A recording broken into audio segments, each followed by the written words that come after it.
Marketing Square. Bienvenue sur Marketing Square, le rendez-vous du growth marketing. Le growth, c'est un marketing qui sort des clous, qui se réinvente, qui se renouvelle.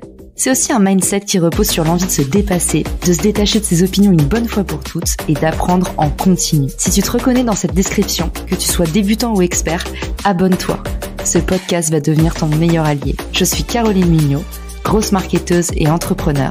Et chaque semaine, je partage sans compter des astuces concrètes, des méthodes actionnables, des idées utiles pour faire grandir ton business et rester à la pointe des nouveautés. Si cet épisode te plaît, tu peux le partager en me taguant ou lui laisser 5 étoiles sur Apple Podcasts.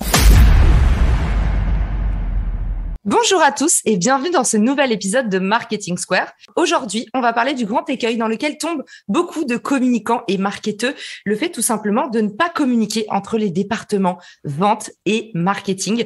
Pour en parler avec nous aujourd'hui et pour essayer de démêler la situation, Cédric Costa. Salut Cédric, comment ça va ? Salut Caroline, merci de me recevoir. Avec grand plaisir. Alors du coup, aujourd'hui, on va essayer de voir quelles solutions concrètes on peut apporter pour réconcilier, réaligner ces équipes vente et marketing. Ma première question pour toi, c'est quand on parle d'équipe vente et marketing, on parle de qui ? Quels sont les types d'interlocuteurs qu'on a l'habitude d'adresser au sein de ces deux équipes ? Alors globalement, sur la partie, si on reprend le funnel un petit peu avec un haut et un bas, on va avoir en tout début d'entrée du lead des équipes plutôt marketing, avec des traffic managers, notamment des personnes qui vont faire tous ces grands métiers du growth dont on parle. On va avoir des personnes autour du CRM et de l'inbound. Et puis, une fois que les leads vont passer côté sales, on va avoir du coup des SDR, des account exécutives et des account managers pour faire en sorte que le lead aille du début à la fin du process et qu'il se transforme finalement en client en passant par des étapes de MQL, SQL, opportunités, des choses dont on va pouvoir parler un peu plus en détail, je pense. Tu évoquais les tensions qu'il pouvait y avoir entre ces équipes. Qu'est-ce que tu recenses ? C'est quoi un peu les torts qui sont reprochés d'un côté et de l'autre de la barre ? Alors globalement, tu as les grands classiques. Je pense que toutes les personnes qui ont bossé, notamment en start-up, dans des métiers autour des sales ou du marketing, ont ressenti ces tensions-là. Quand on est côté market, ça va être j'ai des sales en face, je leur envoie des leads, ils les traitent pas. Et quand je suis sales, c'est j'ai des marketeurs en face, on comprend rien à ce qu'ils racontent cela. Et puis en plus, on sait pas ce qu'ils font parce que nous, on n'a pas de lead à traiter. Et c'est un problème de communication qui est et même d'organisation qui est assez fondamental et qui peut être dramatique de pas avoir des équipes sales et marketing alignées. Quand on a bossé dans n'importe quelle boîte en France ou ailleurs, c'est toujours un peu la même chose. C'est les marketeurs, ils disent que les commerciaux, c'est des gros débiles qui pensent qu'à vendre. Et les commerciaux, ils disent qu'en fait, les marketeurs, ils servent à rien, qu'ils brassent de l'air toute la journée et qu'ils ont aucun impact sur le ROI de la boîte. Et du coup, c'est un peu la traduction profane que je pourrais apporter. Voilà, ma maigre contribution. Mais effectivement, c'est là que le bas blesse, en fait, c'est que ces deux équipes qui ont du mal à communiquer. Alors, qu'est-ce qu'on peut faire pour les réconcilier ? Comment est-ce qu'on peut faire en sorte que finalement tout soit un peu plus fluidifié dans cette relation ? Sales et marketing, il faut comprendre c'est des équipes qui sont dans le même bateau et qui vont faire en sorte et avoir l'ambition et l'objectif de faire passer donc ce lead, c'est-à-dire le premier contact qu'on va avoir avec un prospect, de le transformer finalement en client. Donc ça va passer par plusieurs grandes étapes. Ça va être de faire en sorte de comprendre que ce prospect, un prospect qu'on connaît ni d'Ève ni d'Adam, si on l'appelle directement pour lui vendre quelque chose, ça va pas le faire. Donc il y a tout un premier rôle du marketing qui va être d'éduquer un petit peu le prospect, donc à travers notamment de la création de contenu, mettre en place des systèmes de score qui vont par exemple identifier que quand on a un prospect qui ouvre un mail ou un prospect qui s'est intéressé à notre newsletter, on va pouvoir identifier ce prospect comme un prospect qui potentiellement va avoir plus de chances d'avoir un succès auprès des commerciaux, ou plutôt les commerciaux ont plus de chances d'avoir un succès auprès de ce prospect. Et puis le lead va évoluer comme ça dans le tunnel. Et au bout d'un moment, ce lead, il va arriver chez les commerciaux. Les commerciaux vont pouvoir se dire, OK, là j'ai Monsieur Michu qui a téléchargé un livre blanc, qui a ouvert un mail, qui a l'air d'être intéressé par notre produit, qui a suivi plusieurs phases, qui a l'air éduqué. Eh ben, je suis sales, je suis SDR, par exemple, donc la personne chargée de la prospection et de la qualification. Je vais pouvoir appeler le prospect, vérifier un petit peu que ça marche bien, mettre ça au travers de mon filtre de qualification côté commercial. Et là, il y a plein de méthodes et je pense que ça, les sales les connaissent bien. Moi, je sais qu'il y a la méthode Anoum notamment qui marche bien avec l'autorité, le besoin, l'urgence et le budget, qui permet de savoir si ce lead, en fait, il peut passer à l'étape suivante et s'il peut aller vers un account exécutif ou account manager qui va pouvoir dérouler sa présentation, transformer ce lead en opportunité et finalement l'emmener vers la signature d'un contrat et faire en sorte que finalement le lead soit devenu client. Et on voit bien avec ce modèle que marketing et sales sont des équipes qui sont censées travailler ensemble. Or, c'est assez rare qu'elles le fassent. Est-ce que tu peux nous cartographier un petit peu qu'est-ce qui se passe entre la première rencontre, MQL, SQL, après j'imagine qu'il y a le rendez-vous, les closings, le follow-up. Dans quel sens ça se passe et qui est responsable de quoi? Ouais, alors on va le faire de manière très simple. Un premier contact d'un prospect avec une entreprise. Donc, quand il y a un échange de coordonnées, par exemple, quelqu'un qui va s'inscrire à une newsletter, qui va télécharger un livre blanc, c'est quelque chose qui est très à la mode. Il va donner nom, prénom, adresse mail. À partir du moment où on a une adresse mail, on va considérer que le prospect est un lead.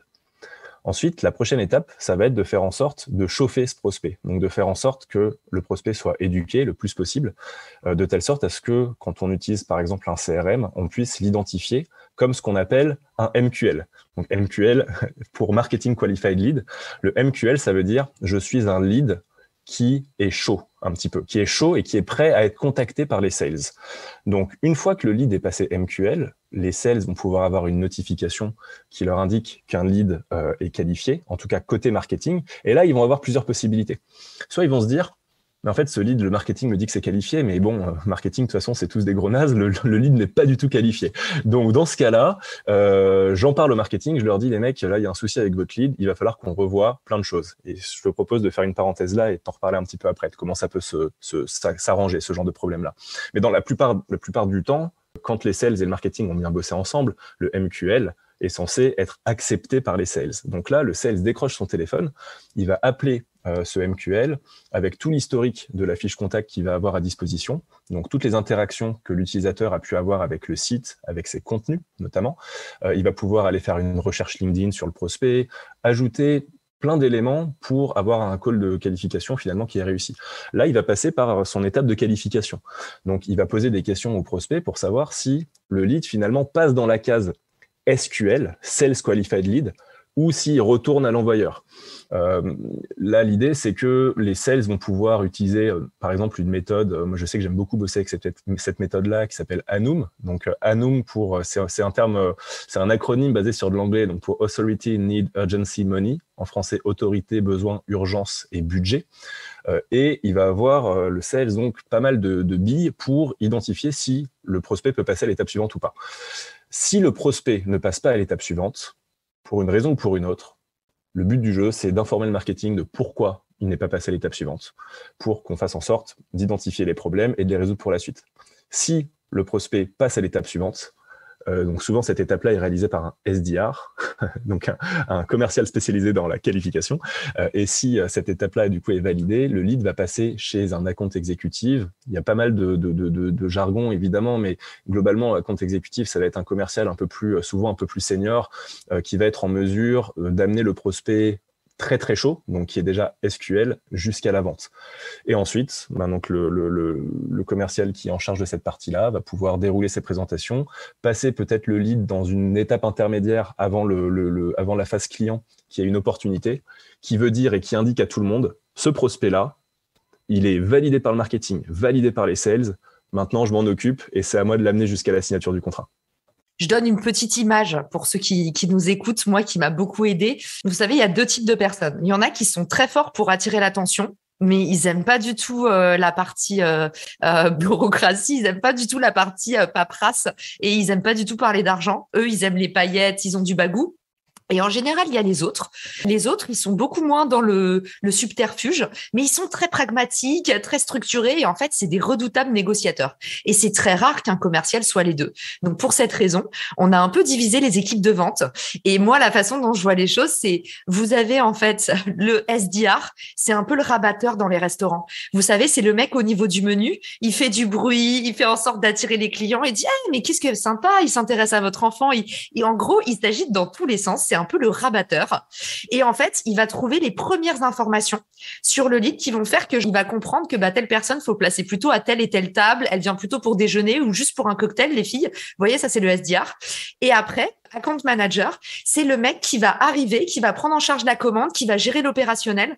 Donc voilà, pour ceux qui ont un peu du mal ou qui se disent on a du mal un peu à trier l'information parce qu'on a donné plein d'acronymes, pensez-y, SDR, c'est un peu le rabatteur et le account manager, c'est celui qui va gérer la commande et toute l'expérience du client. J'aime bien cette analogie et imagine maintenant dans cette analogie-là que ton rabatteur et ton serveur à l'intérieur ne communiquent pas. Et même que entre le rabatteur et puis les personnes qui ont fait en sorte que les gens trouvent le restaurant, il n'y ait pas de communication non plus. Là, ça va poser un gros problème. Et il y a des solutions du coup pour les régler. Déjà, c'est forcément la base de tout, de la communication, mais aussi si les deux équipes font les choses dans leur coin sans parler, ce qui va se passer, c'est exactement ce qu'on a dit en introduction. C'est que les sales vont dire « Oh là là, tes leads, ils sont tout pourris ». Et les marketeurs, ils vont dire « mais quand je vous en envoie, de toute façon, vous les traitez pas, donc à quoi bon le faire ?» Ouais. Une solution pour ça, c'est de se dire « Mais en fait, côté marketing, pourquoi est-ce que je peux pas inclure les sales dans mon processus de réflexion qui va notamment inclure le ciblage, à qui s'adresse mon produit, à qui j'ai envie de le vendre, qui va pouvoir intégrer également le type de campagne qu'on va mettre en place. » Et en fait, si on dit aux sales « Regardez ce qu'on a envie de faire », regardez comment on va le faire, et que les sales sont d'accord avec ça, déjà de base, quand ils auront des leads chauds à traiter, ils vont pas pouvoir dire non, ça m'intéresse pas. Si ça t'intéresse pas, tu aurais dû me le dire au moment où je te présentais une stratégie, plutôt que de simplement me dire que t'as pas envie de les prendre. Donc ça, c'est une manière finalement de responsabiliser tout le monde et de partager en fait les victoires et les échecs en cas de problème dans le pipe global. Donc, si les leads ne se transforment pas, on peut se dire, OK, pourtant, on avait travaillé ensemble. Donc maintenant, on a travaillé ensemble. Si ça avait marché, on se serait applaudi et ça aurait été génial. Mais vu que ça n'a pas marché, reposons-nous à table et définissons différentes manières de pouvoir tacler le sujet et de pouvoir faire en sorte que la prochaine fois, ça fonctionne. Et pour ça, il y a pas mal de techniques et notamment, ça c'est une petite chose que je mets en place très souvent, moi, avec mes clients, donc pour faire en sorte d'aligner les équipes sales et market, c'est de se dire, OK, t'es SDR, c'est quoi le lead parfait pour toi ? Qu'est-ce qu'il y a comme information ? Tu as un nom, prénom, mail, évidemment, mais tu as quoi d'autre comme information ?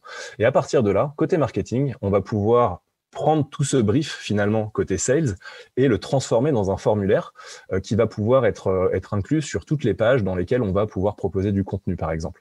Et ça permet d'avoir déjà défini une stratégie commune avec les commerciaux et de faire en sorte que quand ces leads-là arrivent, non seulement ils sont les plus optimaux possibles pour les commerciaux, et en plus de ça, si les commerciaux les traitent pas, côté marketing, on peut dire « Ouh là là, par contre, je comprends pas, on avait défini ça ensemble. Donc, pourquoi tu le fais pas maintenant ? Qu'est-ce qui se passe ?» Toujours pareil, il faut un peu essayer d'onboarder les gens. Si tu veux que les gens s'investissent, en fait, tu peux pas leur refiler une patate chaude en leur expliquant à peine d'où ça vient. Les boîtes qui cartonnent, clairement, c'est les boîtes qui arrivent à avoir cette secret sauce. Les deux équipes, effectivement, elles gèrent tout le cycle de vie ensemble. Ils travaillent pas en silo. C'est vraiment l'équipe de vente qui envoie. En fait, c'est une boucle vertueuse. C'est un petit peu ça. C'est les feedbacks de la vente, nourrissent la réflexion du marketing qui fait des propositions à la vente. C'est absolument ça. Et surtout qu'aujourd'hui, dans les boîtes, en tout cas, moi, par exemple, que j'ai pu accompagner, qui fonctionnent bien, les sales ont une appétence marketing. Ils comprennent les différentes étapes, par exemple, de la création d'un contenu, comment on va créer des contenus plus à destination de personnes qui ne nous connaissent pas du tout, des contenus à destination de personnes qui savent qu'elles veulent utiliser un type de produit similaire au nôtre, mais qui savent pas encore lequel, comment on va créer un type de contenu une fois qu'on sait que les personnes veulent travailler avec nous en particulier, elles ont conscience de tout ça. Et à l'inverse, côté marketing, il y a de plus en plus de marketeurs qui sont aussi très bons maintenant en prospection avec tous les outils qui existent. Et donc finalement, quand on arrive à avoir des marketeurs qui ont une appétence sales et des sales qui ont une appétence marketing, là on peut faire de très très belles choses parce que tout le monde est aligné et on peut bénéficier de ce que tu disais, ces boucles itératives de feedback où à chaque étape, on va pouvoir se dire, OK, là, ça n'a pas marché. J'avais un MQL, on avait fait la réunion ensemble, on s'était dit qu'un bon MQL, c'était ça. J'en ai eu 20 des bons MQL comme ça cette semaine. Il n'y en a que 10 qui sont passés à l'étape d'après. On se pose, on réfléchit à pourquoi et on trouve des solutions. Et là, on peut avancer. On a parlé du coup de la durée de vie du lead. Ça correspond à quoi? Et pareil, qu'est-ce que tu recommandes quand tu nous parles de ces process en fait d'itération entre le marketing et la vente? Est-ce que c'est à chaque fois qu'on identifie un goulot d'étranglement de croissance ou un endroit où il y a une baisse de performance, ou est-ce que finalement toi tu préconises qu'il y ait tout le temps en fait des retours d'expérience sans avoir besoin d'un signal d'alarme? Alors, moi, je pense qu'il faut déjà toujours faut toujours un retour d'expérience. Et en fait, ça se fait progressivement.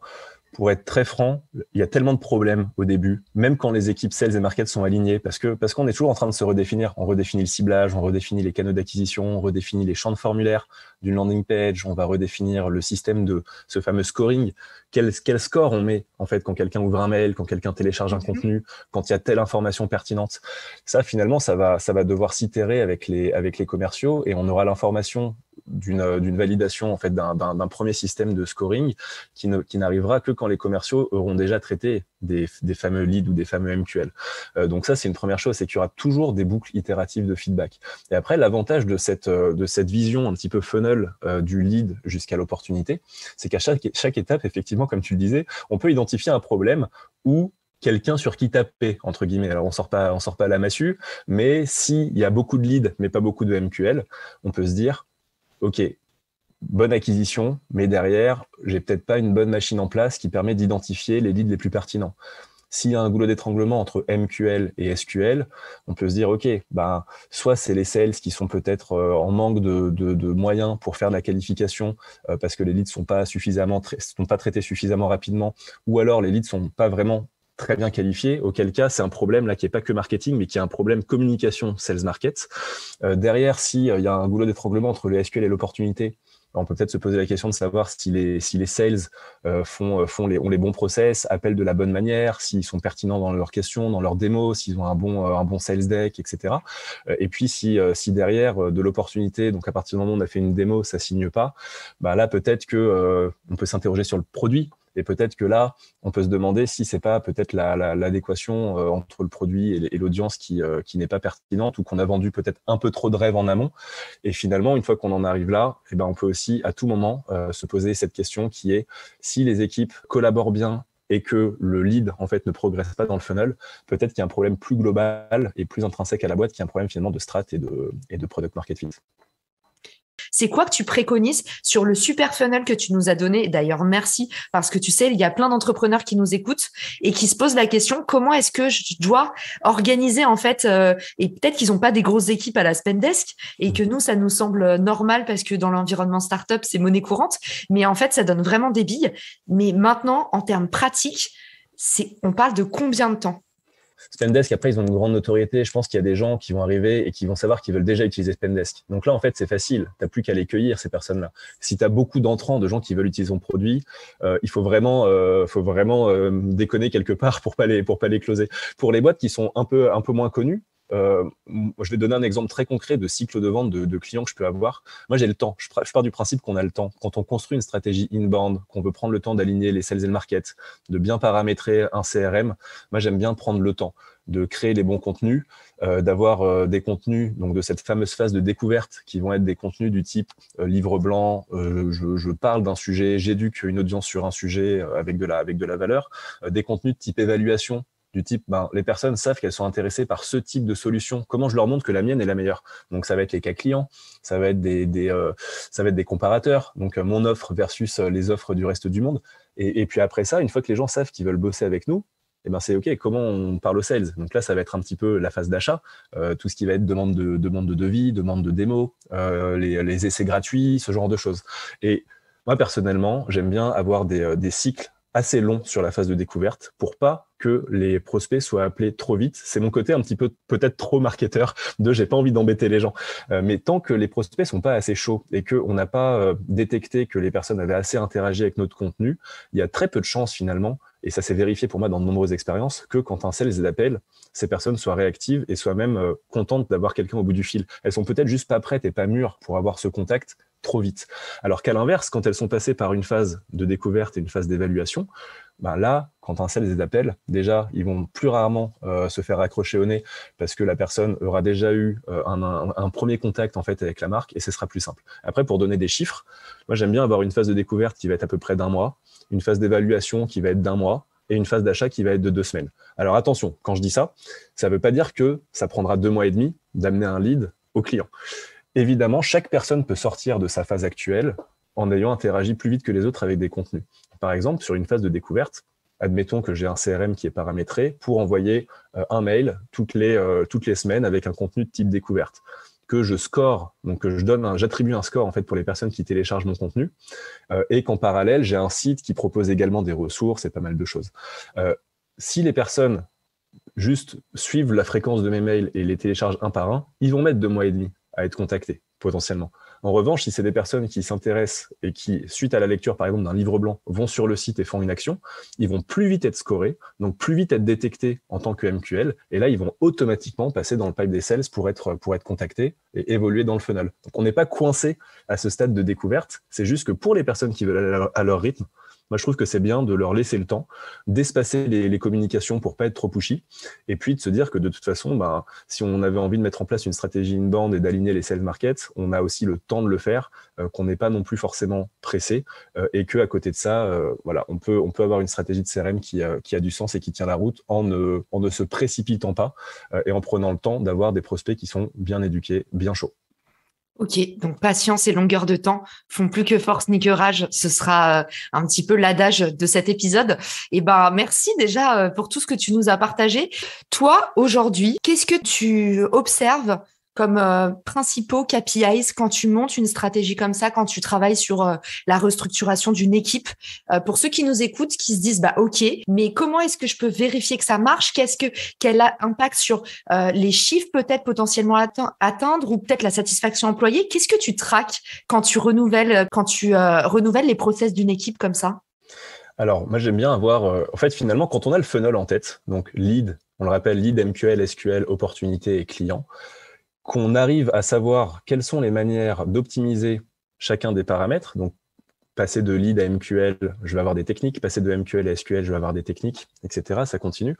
Donc, moi, j'aime bien avoir un état de l'art, un état des lieux quand j'arrive et que je prends une mission comme ça avec une boîte, de où on en est. Donc, combien de leads à peu près on a par mois, comment ils sont traités, comment ils évoluent, comment est mis en place le CRM. Et derrière, quand on reprend la stratégie, souvent, il y a un petit peu de contenu à reformuler ou à recréer. Il va y avoir des process, notamment, donc là, c'est des choses un peu techniques, mais sur le CRM à paramétrer, notamment optimiser ou juste tout simplement créer le scoring qui n'existe pas toujours, malheureusement, ce qui font que les commerciaux sont un peu perdus parce qu'ils savent pas où se concentrer et quel lead contacter en priorité. Et derrière, une fois qu'on a tout ça qui est un peu plus en place, moi, j'aime bien regarder 2 KPI principaux qui vont être combien de leads vont réussir à rentrer dans le CRM à travers les stratégies d'acquisition qui sont mises en place par le marketing. Combien de leads vont être détectés en tant que MQL? Ça, c'est le 2e indicateur. C'est garant de la santé en fait de notre CRM. Si des leads sont convertis naturellement en MQL à travers des envois de mails, un système de scoring, ça veut dire qu'on a une machine qui tient la route et qui va pouvoir nous faire aller très loin. Et le dernier KPI pour moi vraiment important, c'est combien de MQL se transforment en SQL. Donc, en gros, est-ce que les équipes Sales Market sont alignées? C'est un peu cet indicateur-là qui va le prouver. Le premier indicateur, nombre de leads, ça va montrer la performance finalement purement marketing.